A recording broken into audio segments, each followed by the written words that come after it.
We are learning that a small passenger plane has crashed in a residential area. This is outside of Sao Paulo, Brazil. Brazil's president just announced on X that all 62 people on board are dead. And we do have new video. I want to warn you, though, this video that we just have in is very disturbing.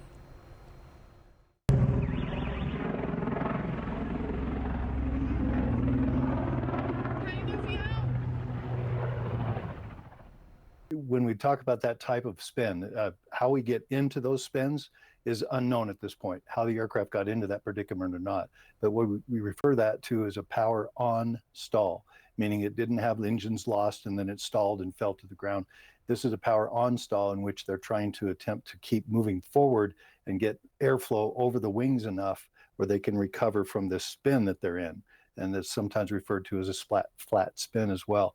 So as low as it was, and I think they were just on approach to land, as low as it was, it takes quite a bit of altitude to recover from that because you have to get the nose down and get the aircraft to get some airflow over the wings so that you can recover and pull out of those flat spins. And there just wasn't enough airspace for that to be accomplished, and tragically ended the way that it did. Mary, the most disturbing video that we are seeing, and quite frankly, I think a lot of us, when we first saw it, we were hoping it wasn't real.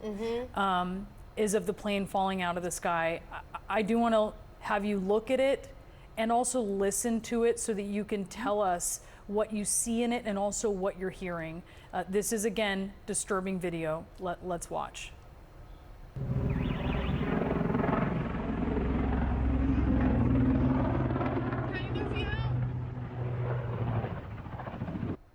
How are you analyzing that, Mary? Well, there are so many clues in that video, and just like you, when I first saw it, I was questioning whether this was accurate or not. But sadly, I've worked other crashes where this has happened. This is clearly a stall, what's called an aerodynamic stall. There's not enough airspeed and air flowing over the wings to keep the plane in the sky.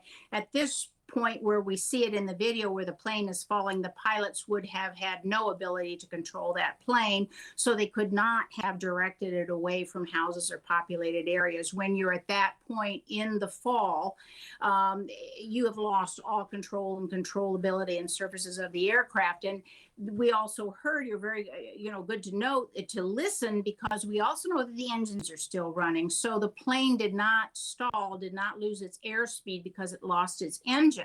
We have one more clue, and this is hugely important. Some of the radar tracings indicate that the aircraft had been flying throughout most of its flight at over 200 knots, 202 knots.